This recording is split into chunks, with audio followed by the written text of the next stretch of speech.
paradoxo de Zenão é um problema filosófico atribuído a Zenão de Eleia, um filósofo grego que viveu ali cerca de 490 a 430 a.C.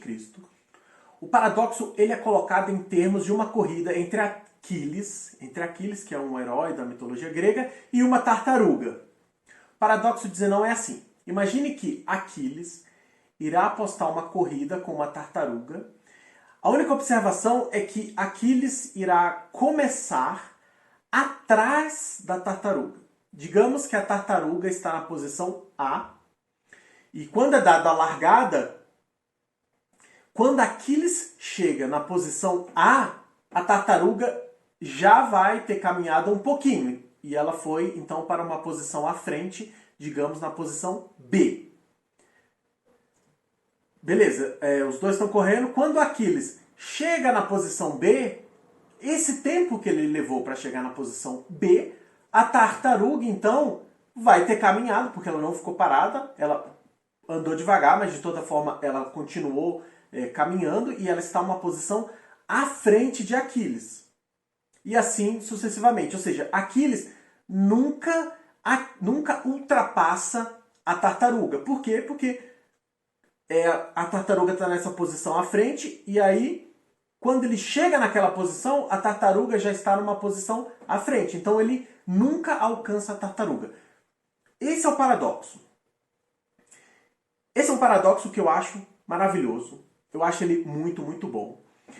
E só para ficar claro, o que a gente está chamando de paradoxo é porque a conclusão está dizendo assim, olha, nessa corrida entre Aquiles e a tartaruga, a conclusão aparentemente lógica é que a gente chegou que Aquiles não vai ultrapassar a tartaruga. Mas nós sabemos, todo mundo que vive aqui no mundo real, sabe que Aquiles vai ultrapassar a tartaruga. Então eu convido vocês que estão assistindo no YouTube, o convite é para que vocês expliquem o que está acontecendo nesse paradoxo.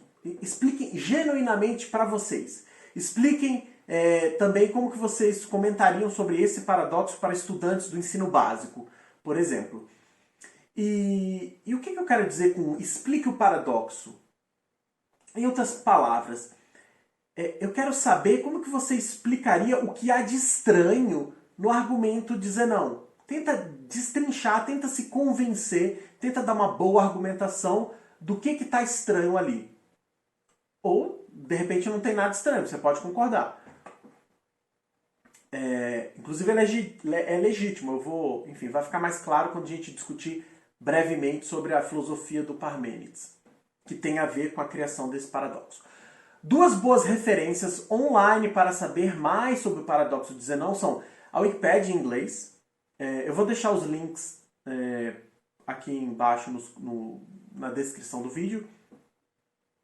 E a seção do paradoxo de Zenão na Enciclopédia de Filosofia de Stanford online também. Origens do paradoxo. Boa parte do que sabemos sobre o Zenão vem do diálogo Parmênides de Platão. Os personagens principais desse diálogo são Sócrates, como de costume nos diálogos de Platão, Parmênides e Zenão de Eleia. Parmênides foi um filósofo pré-socrático. Do diálogo de Platão, é possível perceber que quando Zenão tinha 40 anos, Sócrates devia ter uns 20 anos.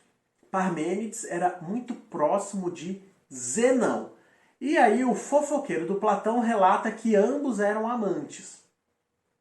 O Zenão criou vários paradoxos na linha desse que eu citei de Aquiles correndo atrás da tartaruga, e todos esses paradoxos estão descritos no livro Física do Aristóteles.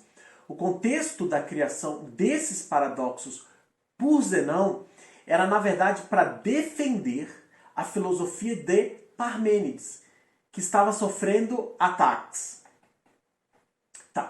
O Parmênides, ele acreditava que a mudança era apenas uma ilusão. Não há pluralidade e que tudo é uma coisa só.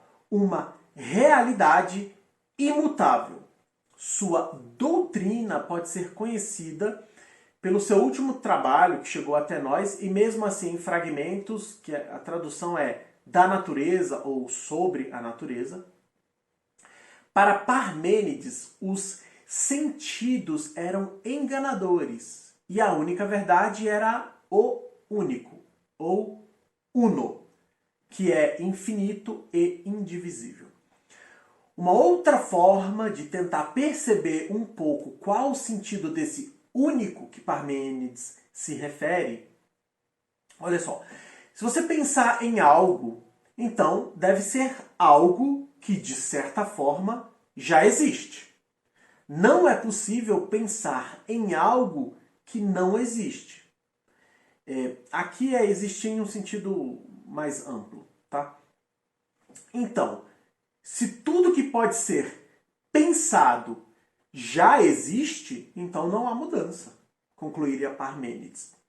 Pois a mudança é quando algo se transforma, mas só vai se transformar em algo que já é. Essencialmente, essa é o espírito aí da filosofia de Parmênides. Ou pelo menos nesse contexto da criação que o Zenão criou para suportar a teoria de Parmênides. Ainda sobre o paradoxo de Zenão.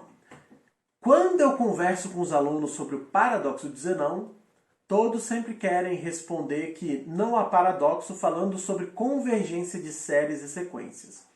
Ou seja, como a gente sabe que Aquiles vai alcançar a tartaruga se você for olhando o espaço que Aquiles caminha a cada instante de tempo, aí você vai considerar que vai crescendo a tal ponto que vai ultrapassar a tartaruga. O que acontece é que no limite do argumento, Aquiles chega até a tartaruga. Eu achei um pouco confusa essa explicação, mas tudo bem. O que eu quero frisar é por que nós queremos usar essa ferramenta moderna de sequência e convergência para pensar nesse problema. Vamos fazer um exercício mental e tentar se colocar com o que poderia ser possível pensar na época em que ele foi proposto. Assim fica ainda mais difícil o problema, porque seria preciso entender bem a cultura da época, etc. Não vamos ser tão detalhistas, em outras palavras. Vamos tentar entender o paradoxo de Zenão sem ter que usar o que vocês aprenderam no curso de cálculo, por exemplo. Ao entrar na universidade, os alunos fazem o curso de cálculo. O cálculo é uma ferramenta maravilhosa. Isso porque o cálculo é muito poderoso. E de tão poderosa essa ferramenta, ela mascara o nosso próprio aprendizado. A matemática vista na escola não inclui nenhuma ferramenta de cálculo e foi desenvolvida antes de todo esse formalismo do cálculo. Quando você faz o curso de cálculo na universidade, você aprende uma ferramenta fantástica, mas, como tudo, se você não usar corretamente, ela traz consequências ruins.